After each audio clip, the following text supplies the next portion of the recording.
Ito hindi madalas pinapaliwanag to eh. Punta tayo ngayon sa traditional MLM. Okay?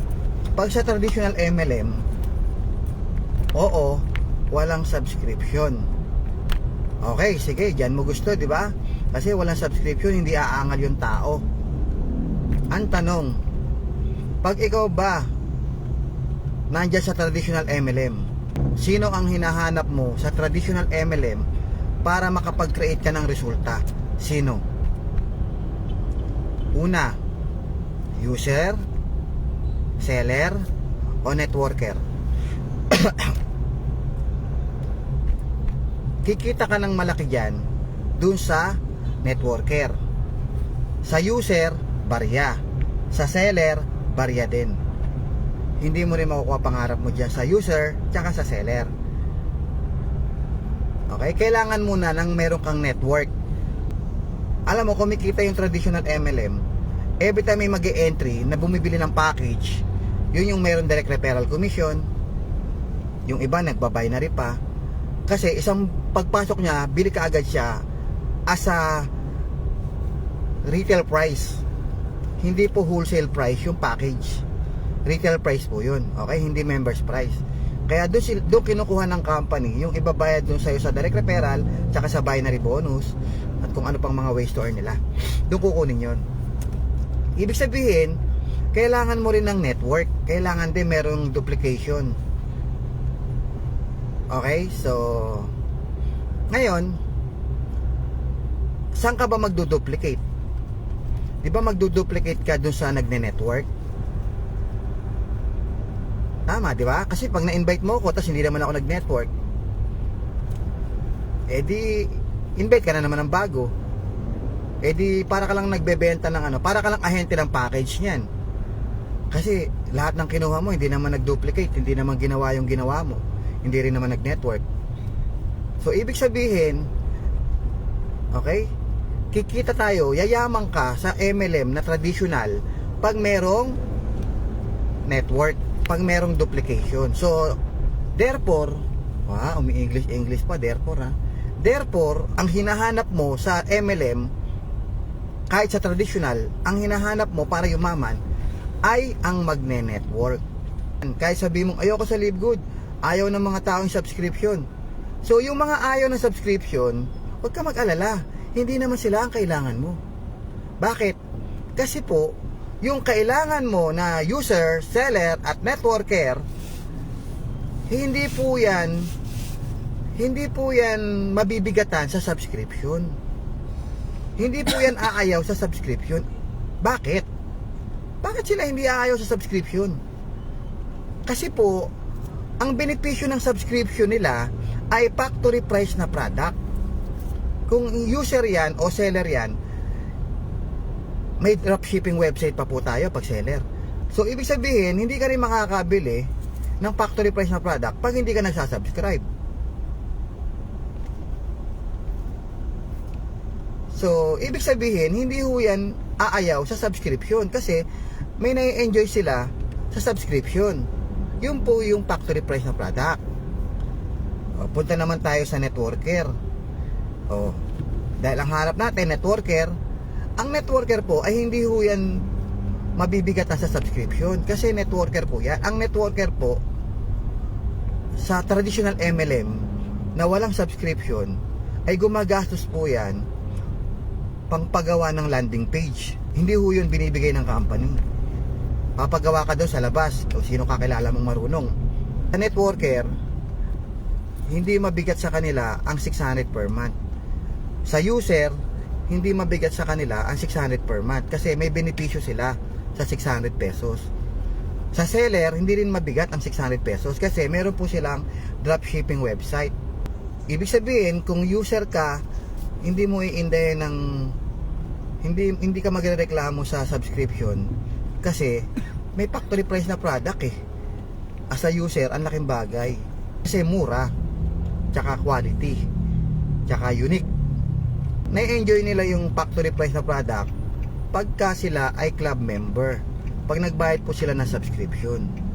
So sa madaling salita, okay, yung sinasabi nyong ayaw nyo kay Live Good na subscription, may nai-enjoy po yung mga tao dun. At yung mga ayaw ng subscription, yun po yung walang balak bumili at walang balak mag-network. So, therefore, hindi mo sila kailangan.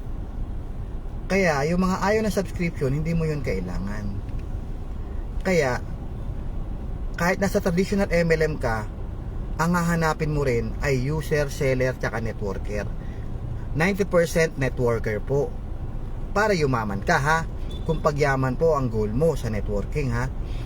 Ang goal mo dapat 90% networker, 90% may nagdo-duplicate, 90% nagne-network, nag-i-invite, nagpapalaki ng team. Doon kaya yaman yung nagninegosyo.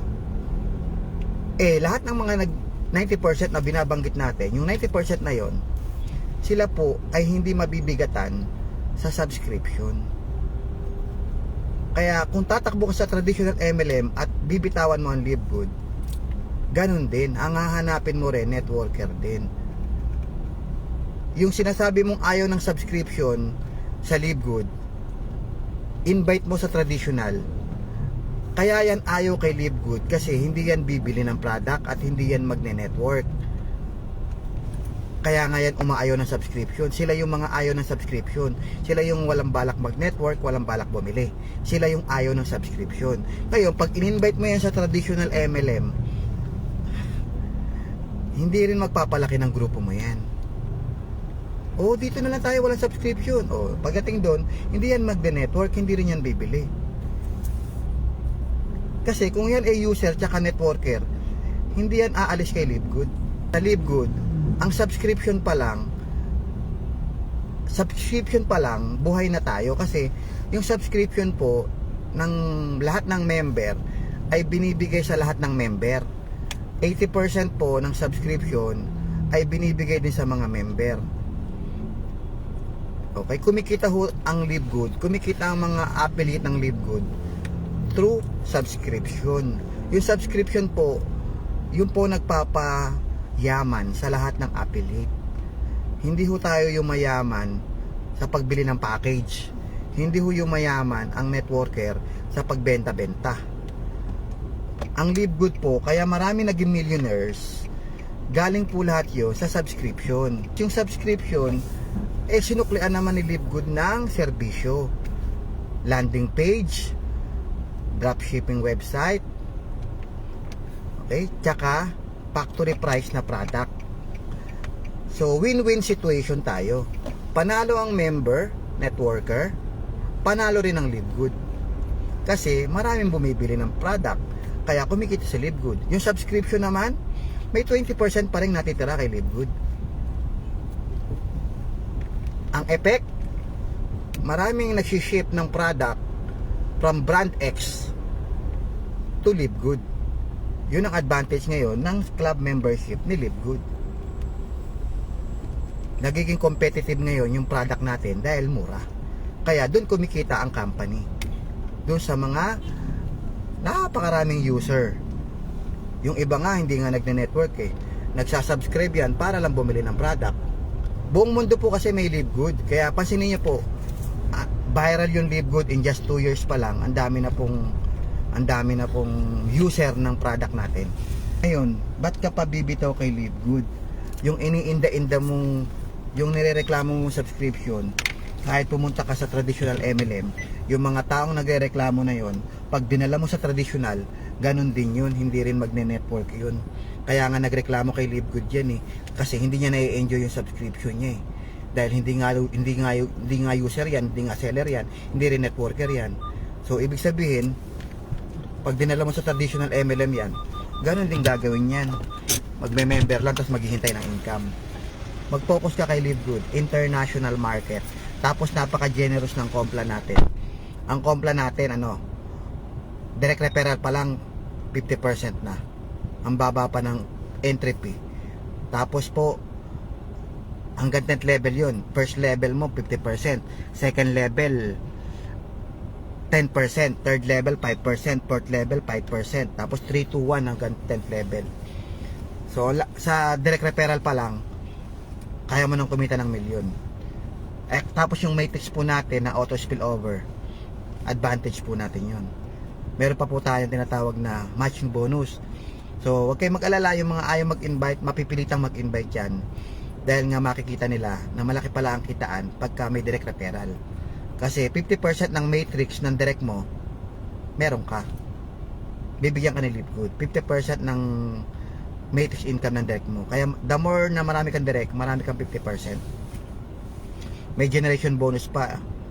Pag nag-rank up yung team mo, buong grupo niya, meron ka pa ng commission.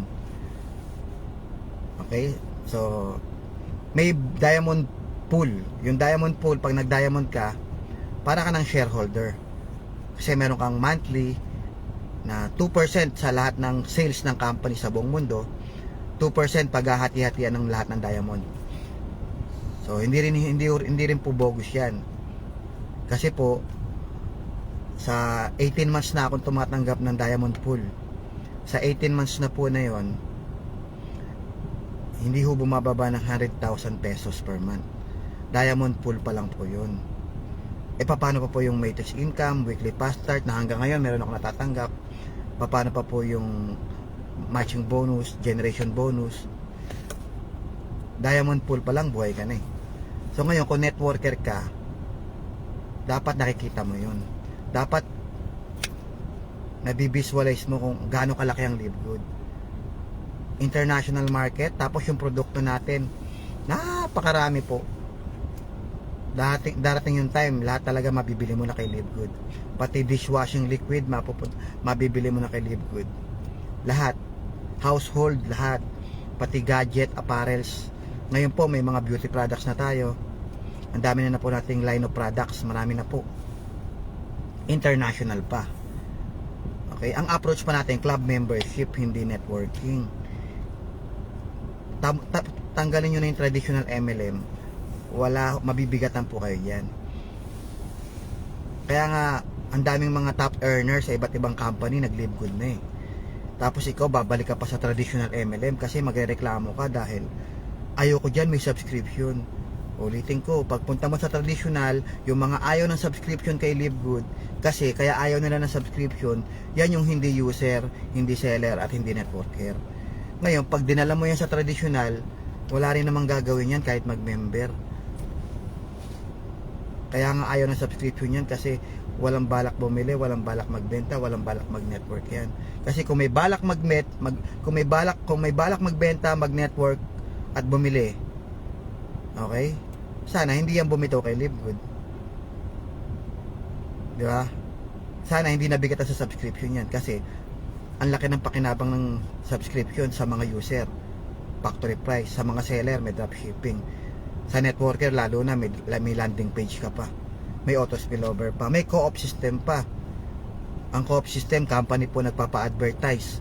Lahat ng papasok sa company, pwede mong bilhin. Ibig sabihin, instant tao mo na yun kahit hindi ka magaling mag-network. Instant tao mo na yung binili mo. Every time bumibili ng product yung kikita ka. Every time nagne-network yun, kikita ka. Good as your direct referral yung mabibili mo sa co-op. Ngayon tuloy-tuloy ang advertisement. May second batch na po tayo ng ads.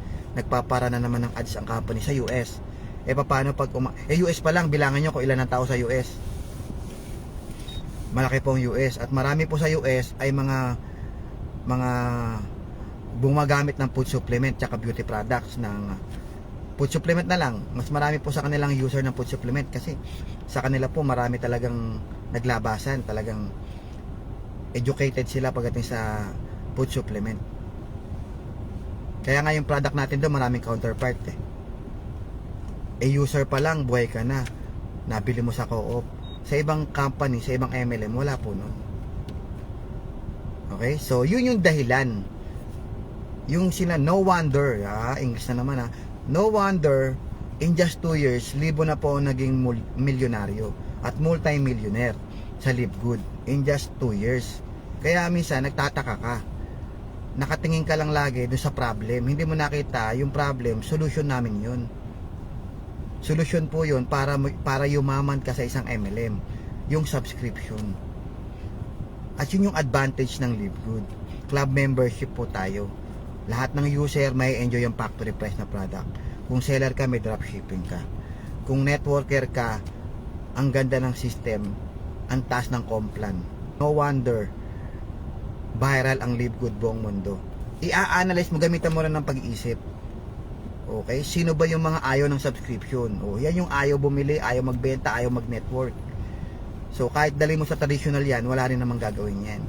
Hindi mo rin sila kailangan. So kaya lahat ng ayaw ng subscription kay Live Good, okay lang. Kasi hindi naman talaga sila hinahanap natin. Kahit sa traditional MLM, hindi sila hinahanap mo.